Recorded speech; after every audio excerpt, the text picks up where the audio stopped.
এদিকে দুপুরে বঙ্গভবন ছাড়বেন সদ্য পদত্যাগী রাষ্ট্রপতি মোহাম্মদ শাহাবুদ্দিন। এখন চলছে তারই প্রস্তুতি। এই মুহূর্তে বঙ্গভবনের সামনে আছেন আমাদের সহকর্মী মাহাদি সেকেন্দার। আমরা সরাসরি যুক্ত হচ্ছি তার সঙ্গে। মাহাদি, আপনি জানাবেন, আপনি তো সেখানে আছেন, প্রস্তুতি কেমন দেখছেন?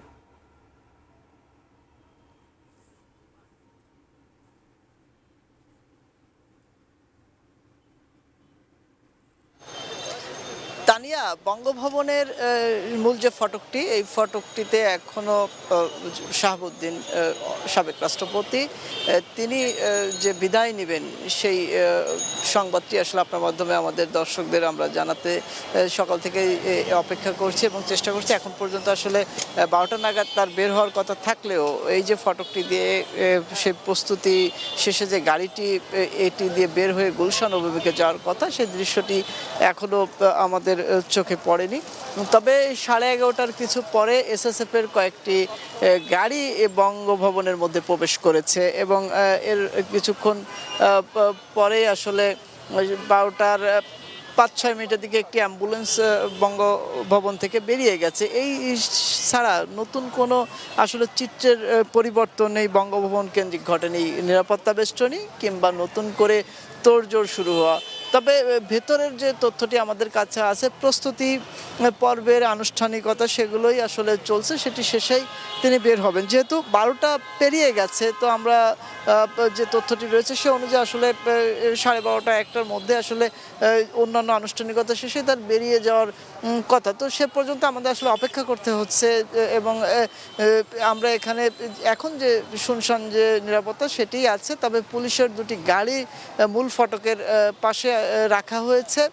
এছাড়া যে ব্যারিকেডটি রয়েছে এবং আমরা যে ব্যারিকেডের পাশে রয়েছি, সেই সে বেষ্টনীকে কেন্দ্র করে নতুন করে পুলিশ মোতায়েন কিংবা এসএসএফের সদস্য, সেনাবাহিনী বা এসবি বিশেষ যে বাহিনী রয়েছে তাদেরও কোনো উপস্থিতি সেভাবে এখানে চোখে পড়েনি।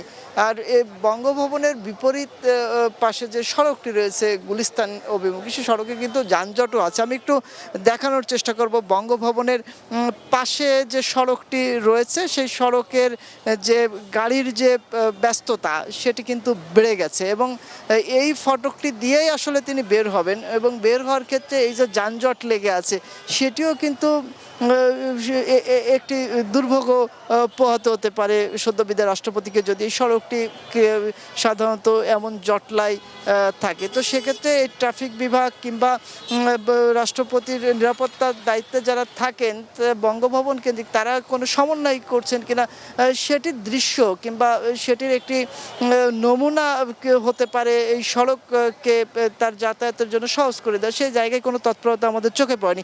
সেক্ষেত্রে আমরা ধারণা করছি আরও কিছুটা সময় বিলম্ব হতে পারে, কারণ সদ্যবিদায় রাষ্ট্রপতি যখন বঙ্গভবনের মূল ফটকটি দিয়ে বের হবেন তার কিছুক্ষণ পূর্বে আসলে এই জায়গায় প্রশাসনের কিছুটা বাড়তি তৎপরতা থাকার কথা, যেহেতু তিনি এই গন্তব্য দিয়েই তার পরবর্তী যে আবাসস্থল গুলশানে তিনি যাবেন। সুতরাং যেহেতু 12টার অবস্থায় রয়েছে, এখানে বাড়তি বিশেষ কোনো প্রোটোকল, নিরাপত্তা, তোড়জোড় এমন কিছুই চোখে পড়েনি। সাদামাটা ভাবে এই বঙ্গভবন কেন্দ্রিক রয়েছে এবং এখানে হাতে এই সদ্য বিদায় রাষ্ট্রপতি মোহাম্মদ শাহাবুদ্দিনের যে বিদায়ী যাত্রা, অর্থাৎ তিনি যে নতুন আবাসস্থলে যাবেন বঙ্গভবন ছেড়ে, সেটিকে জানানোর ক্ষেত্রে আরও কিছুটা সময় আমাদের অপেক্ষা করতে হচ্ছে তানিয়া। তো সব কিছু মিলে স্বাভাবিক, একদমই বলা যায় সাধারণ অবস্থায় রয়েছে। এখানে বাড়তি বিশেষ কোনো প্রোটোকল, নিরাপত্তা, তোড়জোড় এমন কিছুই চোখে পড়েনি। সাদামাটাভাবে এই বঙ্গভবন কেন্দ্রিক রয়েছে এবং এখানে হাতে গোনা কয়েকজন নিরাপত্তার দায়িত্বে আছেন, এর বাইরে আসলে অন্য কিছু চোখে আমাদের পড়েনি। সকাল থেকে একই অবস্থা রয়েছে, শুধু এর মধ্যে 11টার পরে কয়েকটি এসএসএফের গাড়ি, যদিও সেই গাড়িতে এসএসএফের সদস্যরা ছিলেন না, কিন্তু 3টি গাড়ি আমরা প্রবেশ করতে দেখেছি বঙ্গভবনের মধ্যে এবং একটি অ্যাম্বুলেন্স। যদিও যে অ্যাম্বুলেন্সটি প্রবেশ করেছিল সেটি আবার তার 10 মিনিটের মধ্যে আবার বঙ্গভবন ত্যাগ করেছে। তো এই ছিল আমার কাছে তানিয়া বঙ্গভবন কেন্দ্রিক সদ্য বিদায় রাষ্ট্রপতি মোহাম্মদ শাহাবুদ্দিনের যে এই বঙ্গভবন ত্যাগ করবেন সেটি নিয়ে সর্বশেষ